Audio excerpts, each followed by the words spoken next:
A lot of people think that the Crusader shield is just not tanky enough. Is 8.1 million health tanky enough? And if we're going to have that much health on our shield, how about if we have an Artificer that can fully repair that shield every 10 seconds with over 100% skill repair? Now, I'm not really one to do the league activities very often. I mean, I don't really care about the badges that much, whatever. But I think it's a good test of showing you how good a build like this can be, because obviously that incorporates a little bit of speed challenge in the actual game, right? Not only do you need to survive to get the best time, but you need to plow through the enemies fast enough to get the best time. And when a lot of people think of a very tanky shield and an extremely strong Artificer, what they're not thinking of is a good amount of damage. And sure, while it's true that if you're not investing everything into red rolls possible, you are going to lose damage, there are different ways to mitigate just how much damage you are losing compared to a full red build. But of course, that damage loss can be offset by just the ability to constantly keep firing, right? If you are a full-on red build, odds are you need to use cover a lot, you need to duck behind things, you need to, roll a lot, get out of the way of incoming fire. There's just a lot of reasons why you would stop shooting, right? Generally, you have to maybe stay a little bit further in the back, maybe you have to wait for the enemies to peek out, and of course, all of this just kind of results in missions taking longer. It's great that you can run up and kill something in, a second, but if you have to stay back because the enemies can do a real hurt on you, then obviously you're not going to be speedrunning with just pure damage. So what a build like this can allow you to do is give you extreme tankiness as long as you play your cards right, as long as you angle against the enemies properly, don't let them get behind you. You can pretty much clear rooms incredibly quickly because you don't have to stop, you don't have to use cover, you don't have to hit those med kits or armor kits. And just because you have a very high health shield and a very strong Artificer, it doesn't mean that you have to give up everything in terms of weapon damage. There are still plenty of other ways that you can get lots of good weapon damage on a build. And pound for pound, this is pretty much why I say that shield builds make the absolute best hybrid builds. Now, of course, it's not really a secret how I'm getting 8 million health on my shield or over 100% skill repair on my Artificer, but I think the build is fun. I think the build is incredibly cohesive just because everything pretty much helps everything, and that is one of the true tests of a good hybrid build, because you obviously are spreading yourself out along multiple different paths, so you need to try to nickel and dime the build to give you benefits everywhere you can. So at first glance, this is going to look like a pretty simple, generic type hybrid build, and it's not really far from the truth. But when we're adding in the capacitor, getting that weapon damage from yellow tiers, that's where we start to make up the loss that we would have from, investing into skill tiers and not weapon damage.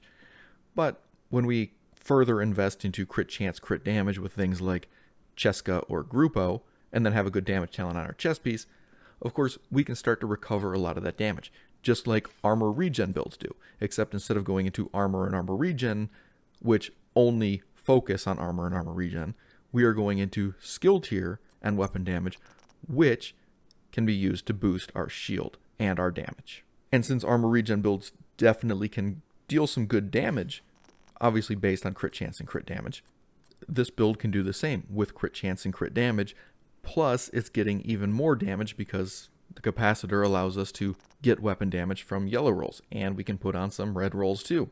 And of course, when we combine that with the Memento, we get those 3 additional cores. We get red, blue, and yellow. So I get a little bit of tankiness, and I get 2 extra sources of damage because the capacitor gets weapon damage from reds and from yellows. Plus, if you look at the breakdown of the Memento itself, obviously I'm getting weapon damage from weapon damage, I'm getting bonus armor, and I'm getting regen, which is great for having a little bit of healing on your shield. And it just provides everything that this kind of build would need, right? It boosts the Artificer Hive, it boosts the shield, it boosts your weapon damage. Empress International gives me that skill health again for my shield, and it also gives me that skill tier for my Artificer and shield.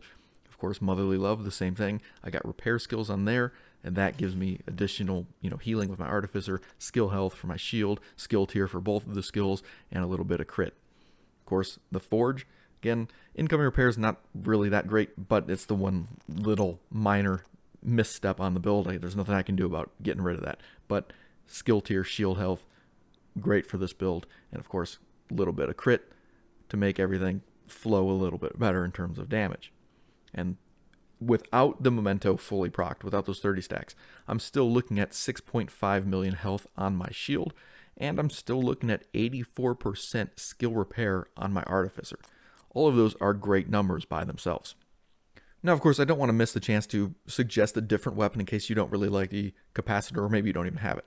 At this point, I think most people probably have a Kingbreaker, and to be honest, that weapon actually provides pretty similar damage to the Capacitor. I think there's a little bit of, minor differences, like, the RPM, the damage to target out of cover missing from the Capacitor. There's some minor differences there that change the actual, like, source or how you deal damage, but it's not that much. So even if you went with this build exactly, you could pretty much get the similar damage, if not the same, with a Kingbreaker versus a Capacitor. Now, of course, if maybe you decided, well, that build is really tanky, I don't need it to be that tanky. You wanted to add some more red cores to it. You could easily do that and have the Kingbreaker just become better than the Capacitor. But I like the Capacitor just because it provides that synergy in the build, right? It makes everything feel like it has less waste to it. If you're getting the damage buffs from reds and yellows, it kind of feels more inclusive as far as like a weapon choice. Now, the Kingbreaker is definitely good. Of course, you're going to have to use the underbarrel laser with the Tactician, but I mean, that's not really that big of a deal. I usually like to run my Kingbreaker with a little bit of stability on it. I think it's like 20% stability and minus 10% optimal range for the muzzle. And so to get the 60%, I would need to remove that, change it to crit chance on this specific build. But I mean, still, that's not really that big of a deal. It's pretty comparable to the Capacitor, and if you, again, went into more weapon damage, then the Kingbreaker would be better than the Capacitor. If you went with even more skill tier for whatever reason, then you'd probably need to use the Capacitor just to get the extra damage. Obviously, it's a balancing act, choosing what you want, what you don't want, right? I know a lot of people are complaining that, Heartbreaker got that nerf, even though it's more of a fix, because it definitely should not have been doing amplified damage, even though that's what people wanted it to do, because it was just overpowered that way. Like, it didn't make sense. And players are saying that this ruined the power fantasy in the division. And it's just like, my response is, do you build your own builds? Do you know how to do math? Do you listen to really terrible YouTube videos? I mean, there's plenty of ways to get some good power fantasy in this game. And you're going to have some great builds without having to rely on an OP crutch that shouldn't exist. But anyway, guys, thank you for watching. I'll see you in the next one.